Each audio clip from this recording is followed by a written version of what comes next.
तुमने कभी सोचा है कि एक सिंपल सा व्हाट्सएप मैसेज जो तुम भेजते हो वो सिर्फ 1 सेकंड में दुनिया के किसी भी कोने में 1 बिलियन डिवाइसेस तक पहुंच जाता है? कैसे? या फिर सोचो जैसे इंस्टाग्राम पे एक पोस्ट है जिसमें मिलियंस में लाइक आ रहे हैं, तो वो सर्वर हैंग क्यों नहीं हो रहा? या फिर अगर इंटरव्यूअर तुमसे कभी पूछ ले कि डिज़ाइन करो व्हाट्सएप या फिर डिज़ाइन करो इंस्टाग्राम, डिज़ाइन करो स्विगी जोमेटो, तो एग्जैक्टली क्या एक्सपेक्ट करते हैं वो तुमसे? तो आज की वीडियो में मैं तुम्हें स्टेप बाय स्टेप समझाने वाला हूँ कि सिस्टम डिज़ाइन क्या होता है, क्यों इम्पोर्टेंट है, रियल वर्ल्ड में कैसे यूज़ करते हैं, एज इंटरव्यूज़ में तुम्हें कैसे पूछा जाएगा एंड तुम्हें फिर कैसे अप्रोच करना है। सो अगर तुम सिस्टम डिज़ाइन में अभी बिगनर हो या फिर बेसिक नॉलेज है, तो ये वीडियो है तुम्हारे लिए बहुत हेल्पफुल होगी। So hey guys, welcome back to Algorina. आज से हम एक नई सीरीज़ स्टार्ट कर रहे हैं अपनी प्लेसमेंट प्रिपरेशन सीरीज़ में कंटिन्यू, उसका ही दूसरा पार्ट, सिस्टम डिज़ाइन। ठीक है, चाहे अभी तुम कॉलेज में हो और डीएसए पढ़ रहे हो, या फिर रिसेंट ग्रेजुएट हो, इंटरव्यूज़ के लिए प्रिपरेशन कर रहे हो, या फिर एक वर्किंग प्रोफेशनल हो जो अभी बड़े स्केल पे काम करना चाहता है, तो ये सीरीज़ तुम्हारे लिए। मैंने सबको सोच के ही सीरीज़ बनाई है और उसी अकॉर्डिंग मैं पूरा एक्सप्लेन करने वाला हूँ। ठीक है, तो इस वीडियो में हम लोग देखेंगे कि सिस्टम डिज़ाइन क्या होता है, ऐप्स जैसे व्हाट्सएप, इंस्टाग्राम, स्विगी, ज़ोमैटो, ये इनमें सिस्टम डिज़ाइन कैसे यूज़ हो रहा है, इंटरव्यूज़ में सिस्टम डिज़ाइन कैसे पूछा जाता है और तुम्हें कैसे अप्रोच करना है। ठीक है, चलो एक सिंपल सी स्टोरी से शुरू करते हैं। तो सोच के देखो, एक बंदा है ए। ठीक है, अब ए को डीएसए बहुत अच्छे से आता है, एरेस, स्टैक, ग्राफ सब क्लियर है उसका, और उसने एक चैटिंग एप्लीकेशन बनाई है जो छोटे लेवल पे मस्त चलती है एकदम। अब उस ऐप में एक दिन थाउजेंड्स ऑफ यूज़र्स विजिट करने लगे, तो अब उस ऐप का रिजल्ट क्या है कि वो क्रैश हो गई, मैसेज डिले होने लगे, सर्वर डाउन होने लगे। दूसरी तरफ एक और बंदा है बी, उसको डीएसए के साथ साथ सिस्टम डिज़ाइन भी आता है, तो उसने शुरू से ही अपने ऐप में ये चीज़ें डिज़ाइन की थी, load balancer, caching, database sharing, Q system. Don't worry, इनके बारे में पढ़ेंगे अभी आगे अच्छे से, अभी आएंगी वीडियो में। उसने पहले से ही, बी ने ये सब चीज़ें ध्यान रखी थी, और उसका रिजल्ट क्या है कि उसका ऐप एकदम स्मूथली चल रहा है, चाहे उस पर 1 लाख यूज़र्स विजिट कर जाए।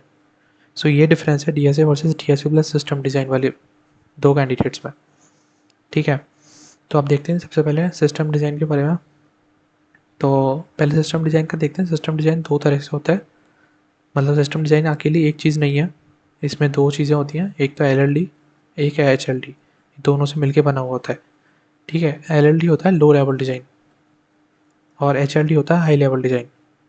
ठीक है, एलएलडी में जो एचएलडी की बात करते हैं, एचएलडी में सिर्फ डिज़ाइन बनाना होता है, लाइक डायग्राम्स बनाने होते हैं कि लाइक जैसे जो भी तुम्हारी सिस्टम रिक्वायरमेंट्स हैं उसके अकॉर्डिंग, जैसे मेरा डेटाबेस यहाँ रहेगा एंड देन फिर मेरा सर्वर, यहाँ इतने सर्वर्स रहेंगे, माइक्रो सर्विसेज बनी होंगी, लोड बैलेंसिंग यहाँ रहेगा and then all and all. तो वहाँ पे तुम्हें कोड नहीं करना होता है, ये बहुत मिनिमल या नेग्लिजिबल सा कोड होता है। But in H L L D, in the low level design, you have to code the classes, the method, the databases, you have to code everything. समझ रहे हो? मतलब जो फ्लो एच एल डी में बना हुआ है ना, तुम्हें उस फ्लो को कोड करना है। ठीक है, तो ये होता है एच एल डी और एल एल डी में डिफरेंस। तो अब देखते हैं सबसे दूसरी चीज़ कि सिस्टम डिज़ाइन क्यों इम्पोर्टेंट है। ठीक है, अच्छा एक चीज़ और देख लो, जैसे मैंने अभी जो एग्जांपल बताया था इसमें, क्योंकि ये this is the only example जिससे तुम समझ पाओगे कि what the difference between a DSA guy only and the DSA plus system design guy, जो आजकल दूसरी कंपनीज, बड़ी टॉप डेटाबेस कंपनीज पूछती हैं। ठीक है, जैसा मैंने बताया कि जो पहला कैंडिडेट है ए, उसको डीएसए बहुत अच्छे से आता है, और उसे हम डीएसए की नॉलेज से और लाइक चैटिंग एप्लीकेशन बना दिया, वो कम यूज़र्स पे तो चल गई, लेकिन जब ज़्यादा यूज़र्स विजिट करने लगे तो फिर वो क्रैश हो गई। ठीक है, लोड बैलेंस नहीं कर पाया, सर्वर डाउन होने लगे, वो सब चीज़ें। लेकिन वहीं दूसरा बंदा बी, जिसको डीएसए के साथ सिस्टम डिज़ाइन की भी नॉलेज है, उसने सिस्टम डिज़ाइन कॉन्सेप्ट्स को भी यूज़ किया है, जैसे लोड बैलेंसिंग, कि कभी अगर ट्रैफिक आ गया तो फिर वो कैसे वर्क करेगा उस ओवरलोडेड ट्रैफिक पे, मतलब ओवरलोडेड उस पर। देन कैशिंग यूज़ किया है कि फ्रिक्वेंटली यूज डेटा जितना जल्दी सर्व हो उतना ज़्यादा बेटर है।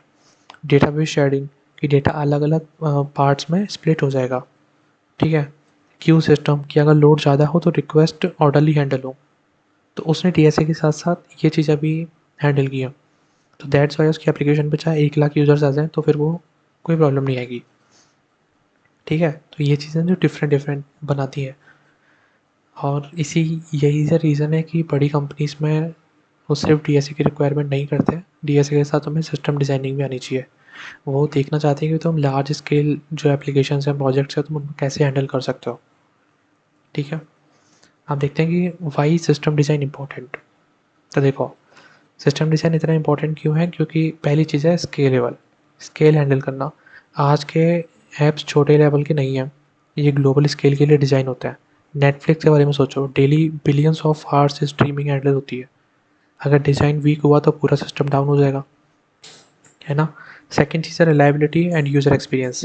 यूज़र्स को फ़र्क नहीं पड़ता कि बैकएंड में क्या हो रहा है, उनको सिर्फ फास्ट और रिलायबल चाहिए। ठीक है, उनको चाहिए कि उनका एप्लीकेशन एकदम फास्ट और रिलायबल हो। अगर 2 सेकंड डिले हुआ तो यूज़र दूसरी ऐप पे चला जाएगा, and you know that. Third is interview factor, कि फैंग और बड़े स्टार्टअप्स में कोडिंग के साथ सिस्टम डिज़ाइन पूछना फिक्स है। वहाँ वो देखते हैं कि तुम लार्ज स्केल थिंकिंग कर पा रहे हो या नहीं। Fourth one is career growth. So coder एक फीचर लिख सकता है, पर इंजीनियर पूरा सिस्टम डिज़ाइन करता है। अगर सीनियर बनने के लिए सिस्टम डिज़ाइन नॉलेज मैंडेटरी है। ठीक है, देन अभी जो चीज़ें डिस्कस करी थी हमने यहाँ पे, उनके कोर कॉन्सेप्ट्स जो अभी मैंने यहाँ पे बताए थे, स्केलेबिलिटी, रिलायबिलिटी वगैरह, उनके बारे में डिस्कस करते हैं। तो देखो, कोर कॉन्सेप्ट्स होते हैं सिस्टम डिज़ाइन के। सबसे पहला होता है स्केलेबिलिटी। सिस्टम बड़े लोड पे भी चलना चाहिए, चाहे उस पर कितना भी लोड आ जाए। ठीक है, हॉरिजॉन्टल स्केलिंग होती है इसके अंदर, जिसमें सर्वर्स बढ़ाने होते हैं। एक वर्टिकल स्केलिंग होती है जिसमें एक सर्वर की पावर बढ़ाओ, जैसे व्हाट्सएप के सर्वर लोड बैलेंसर्स के थ्रू स्केल करते हैं। ठीक है, सेकंड थिंग इज़ रिलायबिलिटी। अगर एक सर्वर फेल हो जाए तो सिस्टम डाउन नहीं होना चाहिए। ठीक है, ये होता है रेप्लिकेशन से एक डेटा का मल्टीपल कॉपीज अलग अलग जगह स्टोर होता है। Then third thing is consistency versus availability, जो कैप थ्योरम होती है।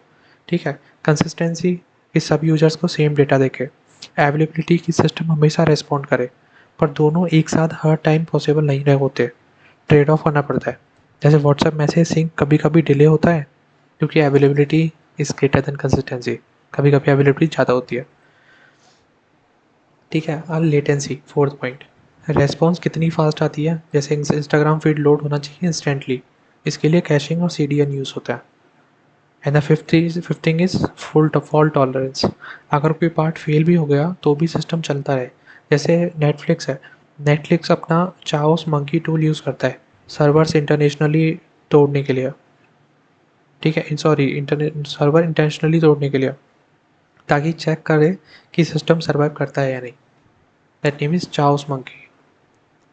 ठीक है, अब देखो, अभी भी अगर समझ में नहीं आया ना तो मैं तुमको एक रियल लाइफ एग्जांपल लेके देता हूँ, उससे तुम्हें प्रॉपर समझ में आ जाएगा। सोचो तुमने कॉफ़ी शॉप तुमने स्टार्ट की। ठीक है, दिन में 10 लोग आए, तुम खुद कॉफ़ी बना के दे रहे हो, सही है। दिन में 100 लोग आए, तुम एक और मशीन ले आते हो। ठीक है, ये वर्टिकल स्केलिंग। अब दिन में 1000 लोग आए, तुम 5 अलग काउंटर्स और स्टाफ हायर करते हो, तो ये हो गई हॉरिजॉन्टल स्केलिंग, यहाँ पे तुम्हें सर्वर्स बढ़ाती है। अब दिन में 10,000 लोग आ गए, तो तुम मल्टीपल ब्रांचेस खोल देते हो और एक सेंट्रल मैनेजर रख देते हो जो डिसाइड करेगा कि कस्टमर कहाँ जाएगा। That is load balancer. ठीक है, अब इसको ऐप्स में कैसे यूज़ करते हैं, कि जैसे कॉफ़ी मशीन हो गई वो तुम्हारा सर्वर हो गया, एक्स्ट्रा जो स्टाफ हो गया वो तुम्हारी माइक्रो सर्विसेज हो गई। ठीक है, मैनेजर हो गया वो लोड बैलेंसर हो गया, रेसिपी बुक क्या हो गई, डेटाबेस, रेडीमेड इंग्रेडिएंट्स क्या हो गए, कैशिंग। ठीक है, और प्रॉब्लम अगर आई, जैसे मशीन ख़राब हो गई, तो बैकअप मशीन काम चल जाए, वैसे बैकअप मशीन से काम चल जाएगा। That is fault tolerance.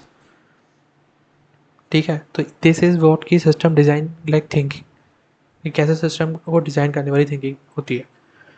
ठीक है, the next thing is interview preparation, कि इंटरव्यू में सिस्टम डिज़ाइन क्वेश्चंस कैसे होता है। तो देखो, वो तुमसे नॉर्मली कैसे भी पूछ सकता है कि डिज़ाइन करो व्हाट्सएप डिज़ाइन ऊबर या फिर डिज़ाइन इंस्टाग्राम फीड। तो अब उसके लिए आंसर्स कैसे करना है।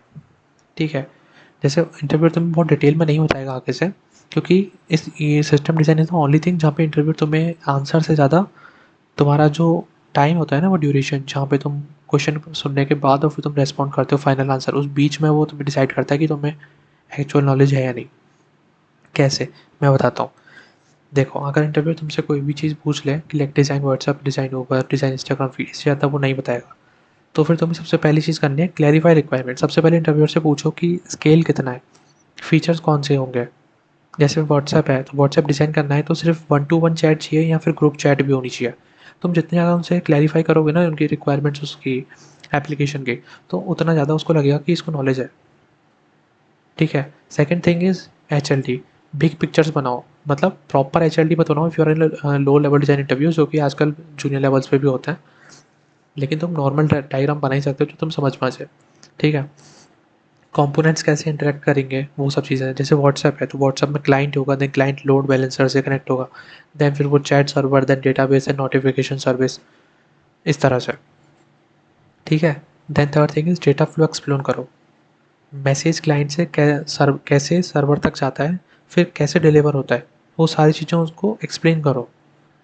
देन स्केलिंग सॉल्यूशंस, ज़्यादा ट्रैफिक आया तो लोड बैलेंसर कैसे हेल्प करेगा, डेटाबेस को कैसे शेयर करोगे, लेटेंसी कैसे कम करोगे, ये चीज़ें। ठीक है। ट्रेड ऑफ डिस्कस करो कि यहीं पे इंटरव्यूअर इम्प्रेस होता है। जैसे व्हाट्सएप है तो व्हाट्सएप में ब्लू टिक थोड़ा डिले हो जाए ना तो वो एक्सेप्टेबल है, पर मैसेज डिलीवरी अगर डिले हो गई तो फिर वो अनएक्सेप्टेबल हो जाती है।